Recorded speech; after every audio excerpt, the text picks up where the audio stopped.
Hello and welcome to the Heat Check podcast, the Miami Herald's Miami Heat podcast. I'm David Wilson. I'm joined, as always, on the other line by Anthony frickin' Chiang. Anthony, what's up? The Miami freaking Heat. The Miami freaking Heat are up 1-0 on the Boston Celtics in the Eastern Conference Finals. It looks like it's going to be another classic between these two. Miami lands the first punch. And what was so impressive about this one is they were on the ropes in the second quarter. What did the deficit get to? That I was actually just looking that up right before we started. 13. They 13 with just 13 with like about left. With like 2 minutes left in the second quarter. Looked like it was starting to get away from them. Little flurry at the end of the second quarter to keep it, very manageable going into the second half. And then it was 9 at halftime. 9 at halftime. Yeah. Even 13 is manageable in the NBA these days, but very manageable at 9. And then a 46-point third quarter, the greatest third quarter in Heat history. And Miami wins game 1. Yeah. I mean, there were points in the regular season where we didn't know if the Heat would score 46 points in the half. Yeah. And then they scored 46 points. There were probably a lot of halves that they didn't score 46, honestly. I'm sure there were. And then for them to come out with a 46-point third quarter against arguably the best defense in the NBA in Boston to start the Eastern Conference Finals in a high leverage situation like that when you're down, just incredible stuff. It's just this team continues to amaze. And Jimmy Butler, what more can you say about him at this point? But it's everybody else too. Just that's what I was gonna say. The amazing thing tonight was that it was not a 45-point Jimmy Butler performance. Right. It was a 35-point Jimmy Butler performance, which is really good. Yeah, which is really good. But a lot of star guys do that in the playoffs. What this was a 20 points from Bam, who was really, really good, especially in that third quarter. You get 15 from Strus. Everyone had 15 points now. I'm looking at it. Vincent, Strus, 6 players. Caleb, Kyle all had 15 points. And Strus, I think, had 11 in that third quarter. That third quarter, Jimmy, I think his best stretches of the game were down the stretch, right, where he was playing defense. He got a couple steals in the last couple of minutes. Obviously hit the pull-up 3. That kind of sealed the game. But when it started to get hairy for the Heat in the fourth quarter, that was when Jimmy was important. But the reason the Heat won this game was because of that third quarter. And yes, Jimmy was the most important player on the court during that stretch, but it wasn't just the Jimmy Butler show in that third quarter. No, it wasn't. And I just have to say, it reminded me a lot of game 1 of the first round. Just the shot making. That to me was the difference in the game. They shot 54% from the field. Yeah, that was before 51% we knew that Jimmy Butler was about to have the greatest series of all time. Yeah. It's the second time they've shot 50% or better from the field and 3-point range in a playoff game since 2016. The 2 times was game 1 in the first round and then this game. So that just shows you what kind of night it was. And then against a defense like Boston, you're going to have to hit tough twos, right? They give up a lot of long mid-range shots by design. The Heat were 10 of 15 on non-paint twos tonight, which is, it's almost 70%. You can't do any better than that on those type of shots. That's just kind of that's the type of night it was for the Heat. I just can't say enough about their shot making. I thought game 1 against the Bucks was incredible, but this one might be even crazier, considering the context of it all. Yeah, those are the 2 teams that coming in. We thought those were the teams that maybe the Heat. Well, I'll say the one thing with the Celtics, I think we felt good about the way they were going to play against the Celtics because the history there, they played really well against them in the regular season, probably the best of any of the top teams in the East.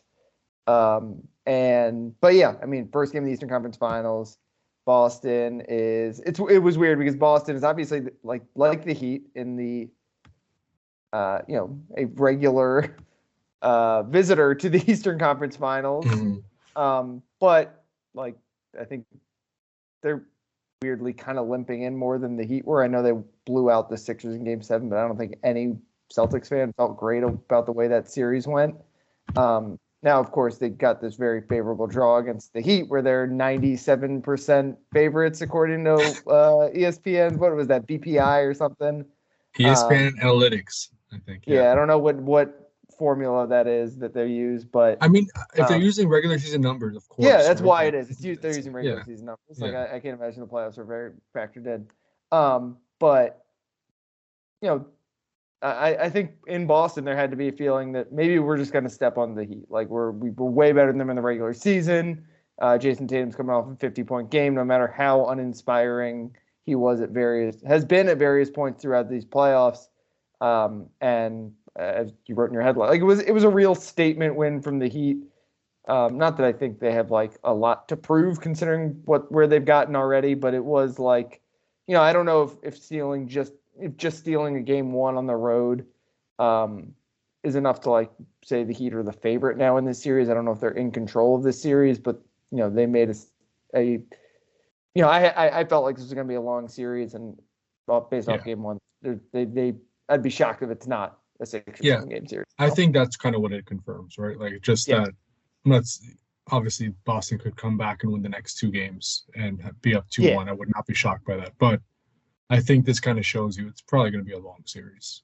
If you had any doubt about that, and you thought that Celtics were going to either sweep or just win in gentleman sweep, win in 5, I think this game kind of proved that's probably not going to happen. Heat are for real, and like even me, like I've been waiting in that after that Bucks series or even the middle of that Bucks series, I was like, there's no way they can keep this up. Like the shooting, the level of consistency which they've struggled with all year, like this can't continue. Like I believe in large sample sizes, and this small sample size, like this doesn't make sense. But I have to say at this point, like they could beat anybody. Like they really can. They're playing as good as pretty much obviously anybody in the NBA. When they have a player like Jimmy playing at this level, who's essentially, other than like a few games against the Knicks when he was hobbled, he's playing like Michael Jordan. Yeah.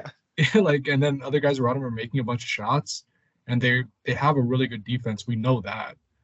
Yeah, they're an elite team all of a sudden. It's just a remarkable story because, again, in the NBA you don't see that. Seasons are long. You kind of know what a team is by the end of the regular season, and this just doesn't happen. Obviously, the Heat are the second team to do this as an 8 seed. But just as each game passes and as each of these kind of wins happens, like it just reinforces like this team is for real. Yeah, you talk about sample size, and we're in a small sample size where the Heat has been really impressive, right? I don't know where their offense ranks now in the playoffs, but third behind the Nuggets and the Celtics. Yeah. Yeah, and it's better right now than it was this time last year when the Heat were one of the best offenses in the NBA in the regular season, and then kind of struggled offensively in the playoffs and had to win with defense and all that kind of stuff. Then you can talk about the larger sample size, which is the regular season. And as we've said a lot, like it was not good for the Heat offensively. Although we thought maybe there would be some positive regression to the mean as the year went on. We saw a little bit of that. One of the best 3-point shooting teams in the league in the second half. But then you could also go to the even larger sample size. And I know like it doesn't totally work this way, but you look across the last 2 years, and they're not elite because they were bad offensively this year. But again, like this team it looks the same as the team we saw in the playoffs last year. And, they're missing obviously quite a few guys from that now because of Hero's injury, and Victor Oladipo was a really big part of that playoff run last year. And obviously PJ Tucker is gone, but the 2 stars are still around. Max Strus is still in the starting lineup, right? Kyle Lowry is still kind of playing a similar role, I would say, as he was last year. Probably been a little bit better. But they look like the team we saw last year. They're shooting the lights out. They're not going to shoot over 50%. Like as you pointed out, the performance they had tonight was almost unprecedented. If you throw except out it happened 8 games ago. I know, except it happened 8 games ago. But Jimmy is looking. I mean, they got the same formula they did last year. The offense is a little bit better than it was last year. The defense is a little bit worse, but the formula is the same. It's Jimmy bails you out when you need buckets and strengthen numbers otherwise, and you trust your 3-point shooting, and their 3-point shooting right now is good, and they have good shooters on the roster too, right? Like, I mean, we've said it a million times. It was weird that they were such a bad 3-point shooting team because Max Strus is a good 3-point shooter. Gabe Vincent's a good 3-point shooter. Kyle Lowry is historically a good 3-point shooter. Obviously, Duncan Robinson, when he's in there, is a good 3-point shooter. Kevin Love is a good 3-point shooter. The one who is like kind of, maybe the guy who you can't just bank on this continuing is Caleb Martin. Just it feels like, I mean, he was 3 for 7 from 3 tonight, but I can't remember him missing threes at this point. Like, it feels like everyone he takes goes in. Yeah, they've got a good formula going right now, and I mean, the big advantage. Well, there's two big advantages they have. One is they have the best coach in the league, and the Celtics, I don't know, probably have the worst coach left in the playoffs. He's a rookie head coach, like least accomplished. Yeah. The one I trust the least. And I know Jason Tatum. Where would he finish in MVP voting? Fourth or fifth? Yeah. I'm taking Jimmy Butler like 99 times out of 100 in that matchup. To me, I mean, I think it's crazy to say because I think Jason Tatum is seen as a better player than Jimmy. But on this stage, at this point in the Eastern Conference Finals, with everything, like all the context surrounding it, I would take Jimmy.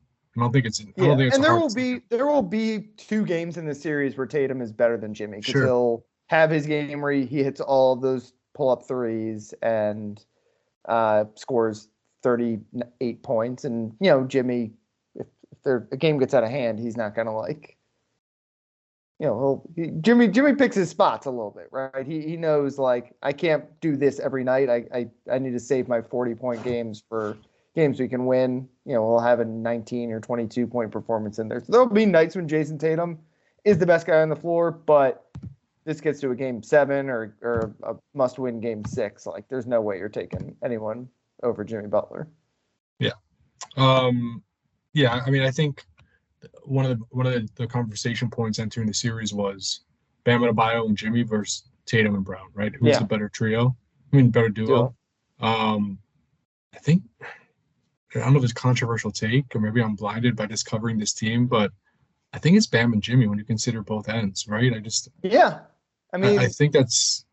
think Jimmy and Tatum are, kind of very arguable. And then to me, Bam does more than Brown does on a consistent basis when you consider the defense and what he means to the Heat's defense. Well, you think of them as kind of similar players where they're defense first, right? But a defensive center is just more valuable than a defensive center who does what Bam does. Who does a little bit more valuable than a defensive wing like Jaylen Brown. I mean, again, like at any given night, any of those 4, there's obviously 2 clear tiers, right? There's Tatum and Jimmy and Brown and Bam. And on any given night, Jimmy can be better than Tatum or vice versa, and Bam can be better than Jaylen Brown or vice versa. So like it's close, yeah. It's very even, but I mean, to me, like we both just said, like I'm taking Jimmy Butler over Tatum. If the game is on the line, like I said, there will be games where Tatum looks like the best player in the world, but in the important moments, I'll take Jimmy every time, and then it's very close to even to me for Jaylen and Bam, and so like the Heat probably have the better. I mean, we think the better stars. They have the better coach. Tonight they have the better supporting cast too. I mean, we'll see if that's sustainable at all. Right. The Celtics did not get a lot out of Al Horford tonight. Brogdon was good, but they only go 8 deep, and their supporting cast didn't look like really 7 deep because Pritchard doesn't. Yeah, Pritchard. He played 12 minutes, but like pretty much a trillion, 0 for 2, and 1 assist. That was it. So, the Heat have the important things usually in playoff series are who's got the best player. Coach is a big deal. I mean, we saw in that third quarter, we were talking before we started recording, the fact that Joe Mazzulla did not call a timeout in that entire fourth quarter. Like, that's just like, I don't know, like the computer does that for you when you're playing 2K and you're getting blown out, like automatically take a timeout. So they've got an advantage, like a clear advantage there. I don't know if they have a clear advantage in the superstar department, but I mean, in these playoffs, Jimmy has clearly been better than Tatum, and obviously he can flip at any moment. But for now, like those are two huge advantages that the Heat have. Now, counterpoint to all this, because we've been showering the Heat with praise. The Heat shot like they did, right? So well. Yeah, I mean, they shot 51% from three. Yeah. Made all those tough long twos, which the Celtics will take, right? They'll take the Heat taking 15 of those shots. Like, that's a high number. The Celtics, which are arguably the best three-point shooting team in the NBA, are shooting or entered this game shooting a league best from three-point percentage. And high volume, too. They took the second most threes in the league in the regular season, second to only the Warriors. Like, that's the Celtics game. They only took 29 threes. I don't know how. The Heat give up a ton of threes. And it's not like they were doing anything else. Like, I don't understand what they were like. I mean, they had 40 paint points in the first half, so I guess they were like taking advantage of their size, on pick and roll and rubble. They shot 10. They shot 10 more free throws in the Heat. So they were getting to the line. Right, but still, 29 threes is a very low number. I think they average around 40 in the regular season, and so much of their game is based on their three-point shooting. Their stat is 36-2 this season, including the playoffs, when shooting 40% or better from three. And now they're 29-29 when they shoot worse than 40% from three. So it just kind of shows you right there, like it's kind of like the Heat last season where they had that stat. Yeah. Like when the Heat shoot this number, they're basically going to win. So Celtics shot 34% from three. They only took 29 threes. The Heat shot the way they did, which we both think probably won't happen next game or might not happen again this series. And the Heat won by 7. Again, great win, but that's if you're looking at it from like a Celtics point of view, like do you take any type of positive from this, do you think, or is that kind of a reach? Yeah, well, I mean, I think you say like the Heat played that, especially that third quarter was like that's the best the Heat has played like literally all season, probably. Right. Now the problem is, do you trust Joe Mazzulla to make the adjustments, right? And like their offensive game plan was not. They got out of their game plan, as you just said. Like they looked frazzled a little bit. I mean, Tatum in the fourth quarter, first of all, didn't attempt to field goal in the fourth quarter. I mean, they had a stretch at the end there where he turned it over 3 times in 4 possessions, traveled twice, threw it away to Jimmy Butler once. Like they were out of sorts, and we saw like I don't want to overreact too much to a Jason Tatum performance because we saw the same thing happen in Game 6, and then the next game he scored 50 points and they blew out the Sixers. The Celtics are kind of like, in some ways, they're like what is terrible about modern basketball, where it's just like 3-point variance that determines entirely whether you win. Like they have no game plan on offense. They lost 2 games to the Hawks in the first round. Yeah. Their whole like they've got 2 stars, but their stars just kind of chuck threes, especially Tatum. Like he settles for that 3 a lot. Like they rely a lot on 3-pointers. It means they're going to lose some games. I think I don't know if they have like Spo is going to coach circles around Joe Mazzulla in this series, and that would be the concern I think if I'm the Celtics is like he's already ahead of whatever adjustment. Boston's already ahead of him, and Boston's going to make an adjustment, and Spo's going to know it's coming. And again, like it wasn't even like the Heat did anything crazy, right? Defensively, like the Celtics, they just kind of panicked and didn't have they got away from their identity, and their best players didn't show up in the second half, and Jimmy Butler is like winking at the bench, and like the Heat feel really good right now. They're feeling themselves. Yeah, I think one thing the Heat does well, along with just having really good defenders, is they just you don't know what to prepare for. They have so many different schemes, and that's a credit to Spo, because we talk about in the regular season, like why is he playing so much zone? Well, Bam's now in drop. Like now, Bam played more drop this year than like he's ever played drop. He obviously switches a lot. They're hedging and recovering with Kevin Love and other guys, like to kind of avoid the switching on the weaker defenders switching on perimeter guys. So like there's just so many different things. They pick up guys full court, like we saw Gabe Vincent do against Brunson for most of that second round series. They just do so many different things that it's like they can adjust to any situation. And I really think that's what makes them such a good playoff team, is that they can adjust to any matchup, anything that's going on in a game. They could make it a, adjustment on the fly. They're not a rigid team. There's so many teams that are like, this is the way we play. Yeah.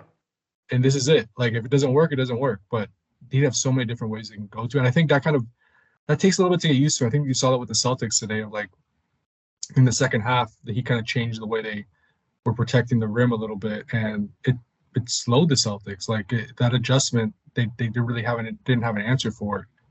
So credit to Spo, credit to the Heat's roster for just having a bunch of versatile, smart guys who could do that too. Yeah, the way that they, it's like it's almost like a cliche that like Spo plays guys who are defense first. And they're not totally like they've got Kevin Love playing a lot, right? Like in the starting lineup, but they're all, even the guys who are not quote unquote great defenders are really high IQ players, right? Whether it's Kevin Love, Max Strus, who is a guy who I think both of us like defensively. Even Duncan, like who has his flaws defensively, like he tries hard and is a smart defensive player and just kind of fouls too much, right? That's always been his issue more than anything. But yeah, you see it, you saw it all year long. It makes them a weird regular season team, maybe. There are other reasons the team struggled in the regular season, right? Jimmy missed a lot of time, like a lot of stars do, and we mentioned the 3-point shooting, but they played this Celtics team in the playoffs last year. I thought they had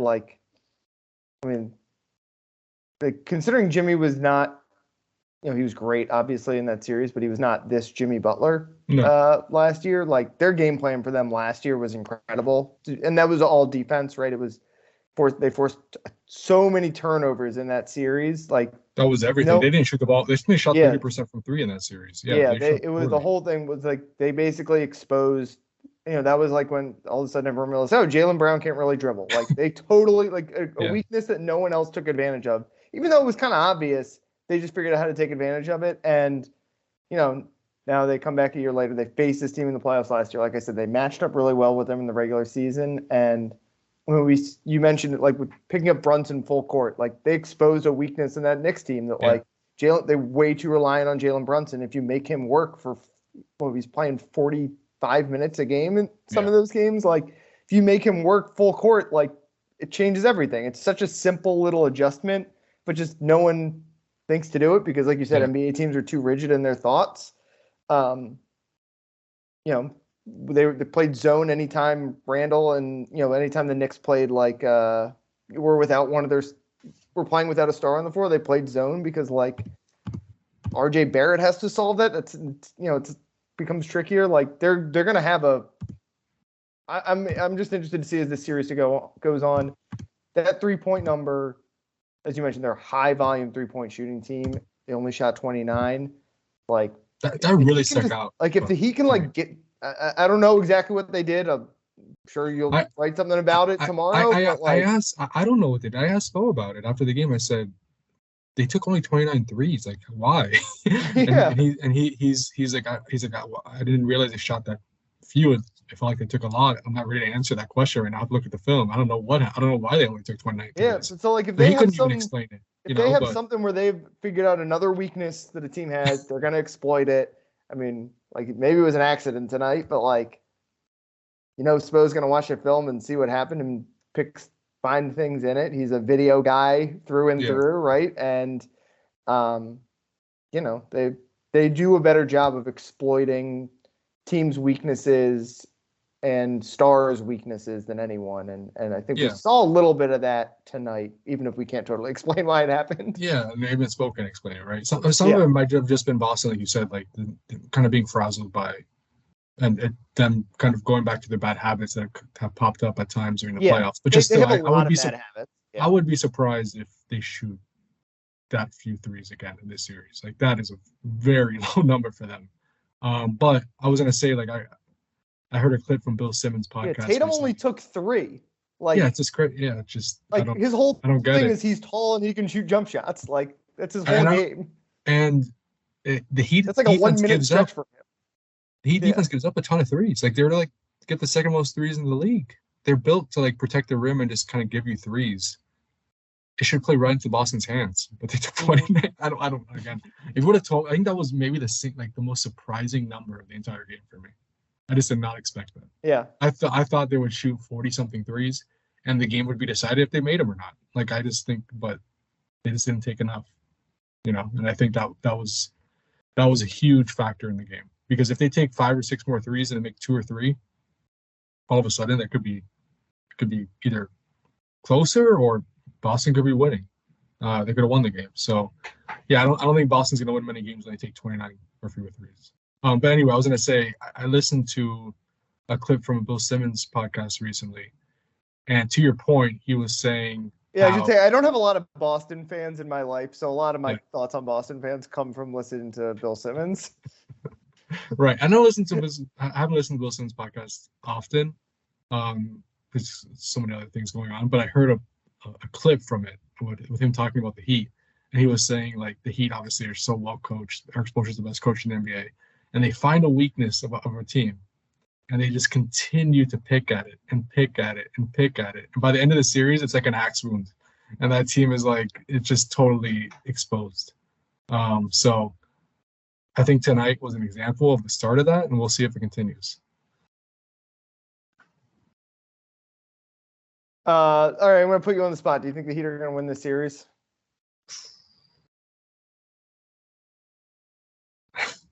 I'm going to say this. I'm going to let you dodge it. I think it's going to be a 7-game series. And I said it I said it to somebody before the series. Hey, I said it before the playoffs started. Yeah, you did call it before. I did not expect Heat to be in this position. I will admit that. I think there's going to be a 7-game series. Boston has home court, so they have an advantage in that situation. Mm-hmm. Miami had home court last year, and they lost Game 7. So who knows? I think it's going to be a very, very tight series. I wouldn't be surprised if Boston gets a blowout win in Game 2, only because it's just that situation. Well, that's what happens. Yeah. They'll probably shoot a really high percentage from 3, and they'll come back to Miami 1-1. But look, I'm sure obviously he would love to go win both, but you go back to Miami 1-1 with a split, you did your job. That's what they did the first 2 series against the Knicks, against the Bucks. As long as you take care of home court, you're good. So no matter what happens in Game 2, the Heat did their job already in Boston. Yeah, I mean, they haven't lost a home game yet in the playoffs. No. So if you win your home games, you're going to win the series in 6 at least. So I think the question is, was this a Jimmy Butler game, right? I think you have to when you try to figure out how you get the 4 wins, right? You're like, all right, we need 2 Jimmy Butler games. Maybe one weird Max Strus goes off game. I think this might have been the Spo win, where it was just it felt like everyone. I know Jimmy was great, but I feel like Jimmy has another level in him. You know what's crazy? I'm not disagreeing with you, but tonight Jimmy Butler became just the 4th player in NBA history to finish with at least 35 points, 5 rebounds, 7 assists, and 6 steals. Others to do it were Michael Jordan, Rick Barry, and Gary Payton. His defense was absurd. We should probably to spend a minute on his defense because, you're obviously in the building, so you were listening to the TNT broadcast, which was exceptional tonight. I will say Kevin Harlan's out of control. Oh yeah, that's great. And Stan is awesome too. Yeah, he compared Jimmy Butler to both Xavier Howard and Jalen Ramsey. I heard that. Yeah, I think it was Reggie Miller compared him to Micah Parsons. Jimmy was unreal defensively. It was it was classic. I'd have to go back and look at what he did in man-to-man situations or whatever, but his jump in the passing lanes and all that's that what he's best at. He's so good at that, and he's so fun. He's it's I make fun of you all the time for the Caleb Martin LeBron thing, but it's like peak LeBron, and he's 30. How old is Jimmy? It's crazy. 33? He's still doing that. It's my age. He's doing it he's doing it like LeBron in Miami, where he's just jumping in the passing lane, one touch in the open court, and it's a breakaway dunk every time. That's why you often don't see Jimmy on the best player on the other team, because you want him in that weak side position, to jump rolling. You want him Like against the Knicks, he started on Brunson, but then they adjusted and moved him to Barrett, so he could play as a help defender. So I think he started tonight off on Tatum. We'll see if that continues. Maybe the Heat Well, play him on. if you're trying to get steals, Tatum's not a bad guy to be on either because he's Or Jaylen Brown. Yeah. Or sorry, yeah. Well, yeah. But yeah, no, I was just making a point of like, yeah, I agree with you. I think Jimmy has another gear, which is crazy, but he just had a game that only 3 other players have had. I'm just expecting 40. I'm just expecting 40. We're spoiled. Yeah. I thought we were getting 2 40-point Jimmy Butler performances in this series. We didn't get one tonight. Maybe that's a good time for the Heat, but he was still ridiculous. I did not expect Jimmy to be this good when he signed with the Heat. That's another podcast for another day. But I walked out of the building with Ira Wonderman from the Sun Sentinel. And we looked at each other, and Aaron looked at me, and he's like, "I didn't expect Jimmy Butler to be Dwayne Wade." I hope I'm not like exposing a private conversation, but yeah, and I looked at him like, "Yeah, I agree. Like, I didn't expect Jimmy Butler to be like an." We should go back and re-listen to our podcast from after he signed. I honestly don't remember what we said. I mean, we were excited. We were. He's a great player. It was a miserable season the year before, right? It was like just like an absolute blast season. Other than that was a Wade retirement tour, right? Was the last season before Jimmy. Yes. But, is he the 3rd best player in Heat history already? Yeah, I mean, I don't know what's the other argument? Shaq, Zoe, Bosh, Chris Bosh, Tim Hardaway. I know he hasn't won a title, but I know. But going to a final, there's 3 guys who have ever been the best player on a Heat finals team, right? It's Wade, LeBron, and Jimmy. And I mean, Shaq was really good, but he only played 2. Shaq was the best player on that Heat team the year before, and maybe even during the regular season the finals was Dwayne. Yeah. Yeah, and even was that I think in the regular season wasn't Shaq runner-up for MVP that year? Yeah, he was to Steve Nash. Yeah, so he was the best player in the regular season, but then Wade was the best guy in the playoffs. Yeah, I mean, and 3 Eastern Conference Finals. That's like, what did Zoe ever take a team to an Eastern Conference Finals? I think once. Once.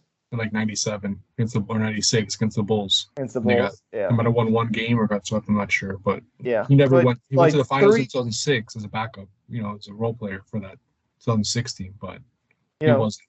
For a lot of teams, going to 3 Eastern Conference Finals would be like the the best player in franchise history. For certain teams, in the District of Columbia. It's insane. I think, and I'm probably going to write this. I'm trying to figure out what I'm going to write tomorrow. So there's a preview for those listening to this. Or maybe it's out. Well, probably out already. Yeah. But just the impact Jimmy's having on the rest of the team. Like, just his confidence, right? He has so much confidence. And, like, I feel like he instills – it's kind of an intangible and cliche, but I really think it matters. I really think it matters. No, I agree. And that's a good pivot, I think, too, because we should finish with the Panthers minute. Yeah. I asked Anthony Duclair I wanted to get Matthew Tkachuk at some point. Like, I just want to know if he really likes Jimmy Butler because they're so similar. But I asked Anthony Duclair on the Panthers, is Matthew Tkachuk Jimmy Butler? And he was like, yeah, he kind of is. Just in terms of the way that he came in and has an edge to him and is so confident. It's impossible not for that confidence to rub off on guys. And with it's certainly true with Jimmy Butler. You think of if you look at the rotation the Heat played tonight, there were 2 undrafted starters, and then Caleb Martin was undrafted. Caleb Martin was undrafted. They signed him, so it's a little different, but undrafted. And Duncan Robinson was undrafted. 4 of their 9 guys to play tonight were undrafted guys, and 3 of them were Heat undrafted finds, and who didn't have breakout. Who weren't anything in the NBA until Jimmy Butler showed up. I think also you mentioned it earlier. We can get to the Panthers now. I'm sorry, but no, it's fine. I feel like we keep forgetting that they're doing this without Tyler Hero, the 3rd best player. And just amazing. Victor Oladipo, who was I know he wasn't great this year, but when Tyler Hero went down, we were like, all right, Victor Oladipo, you're next man up. And he would be very important. I think he would be a factor in the series because of his defense. I think he would be a guy that spends a lot of time with Tatum. Yeah, he was really good in the Celtics series last year. Yeah. He would have been a factor. His offense was pretty terrible, but he was probably their 3rd best player in that series, just because I don't know how many steals he had, but it felt like he was on the floor the entire time, diving at Jason Tatum's knee or Jaylen Brown's knees. Jaylen Brown, he did a great job on Jaylen Brown. So it's just again. To add another layer of incredible to this whole thing, if I would have told you they're going to do this in general, would have been, you wouldn't have believed me. But if I would have told you that we're going to do this without Tyler Hero, Yeah. I mean, Crazy. nobody would have believed that. Unbelievable. It's unbelievable.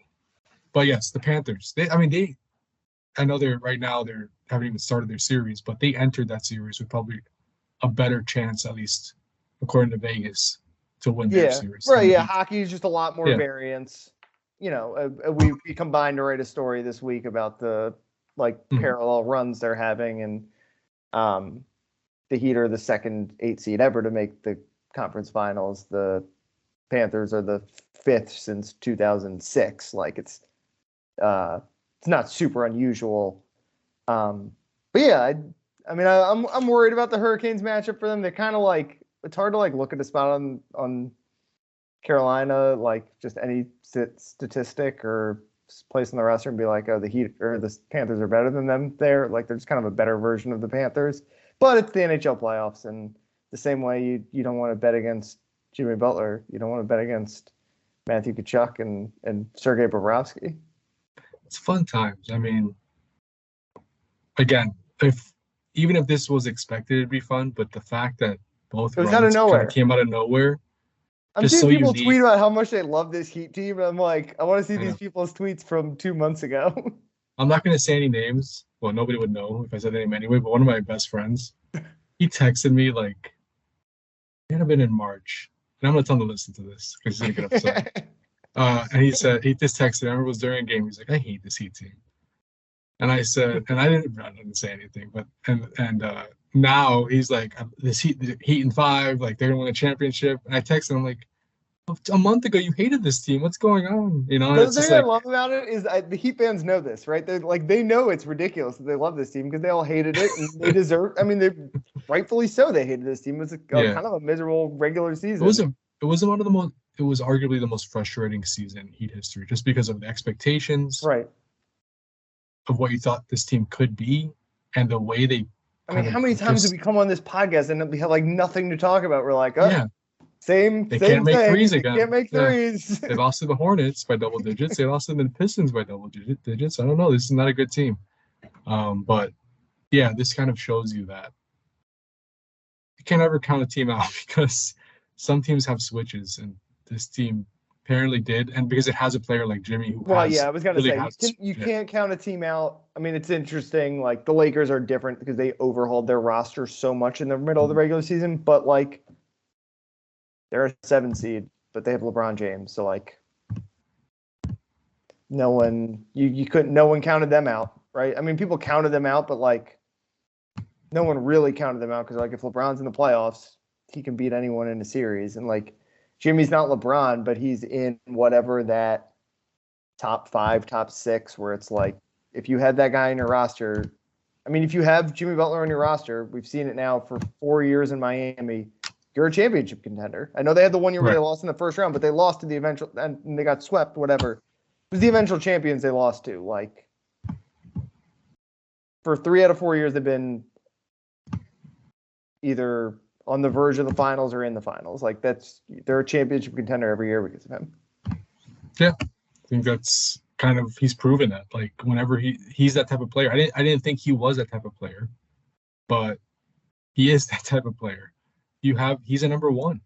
And I think that was the big question. The cool thing about it is he was not this. I mean, and he was really good in that last Sixers playoff run before he came to Miami, but he wasn't this kind of player before he came to Miami. And maybe it's because he didn't get the chance, maybe because he didn't have the coach around him and the infrastructure, the supporting cast. Like, I mean, that Sixers supporting cast was like arguably more talented than any roster he's had in Miami, but like the combination of everything it's obviously been a perfect storm for him, but like, you know, he's better right now than he's ever been in his career, which is cool. He gets the most out of guys, whether you're undrafted, whether you're, you know, back LeBron's of the lottery best years, pick like Bam or Wade, Tyler. Obviously played his whole career there. Bosh, they figured out the perfect way to use Bosh. I mean, Dwayne left for a few years. He wasn't that good in Cleveland or Chicago. No, and he came back, and all of a sudden he was like a factor. Like he was good again. You know, like it's not all the team, but there's just something about this coaching staff, this organization that really puts players in positions where they can succeed. And I think that is a huge difference maybe from other teams. They don't like try to make you something you're not. They try to they find your strength and they play to that. Yeah. All right. It's getting late. You got to write a story. I got to get up and go to Panthers practice in the morning. Anyway, this is fun. Looks like it's gonna be a really fun series.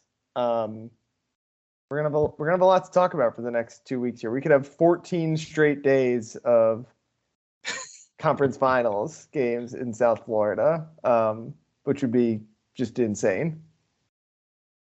We need to start a Panthers podcast. Can you pitch that? Maybe we should. I mean, if they're going to do this every year, then I think it's worthwhile. Yeah, I think we got to get on that. We got to get in the higher ups. We need a Panthers podcast soon. All right, Anthony. Thanks for doing this late at night. You can follow Anthony on Twitter at Anthony_Chiang. You can follow me on Twitter at DBWilson2. But just go to the Miami Herald website, miamiherald.com, and you'll find lots of stuff to read about the Heat and the Panthers and any their parallel twin runs they're going on right now. Because, as we said, 14 straight days potentially of games here. Going to take us all the way up to the end of the month maybe, and hopefully beyond, I guess. Yeah, could be into June. We'll see. One of us might.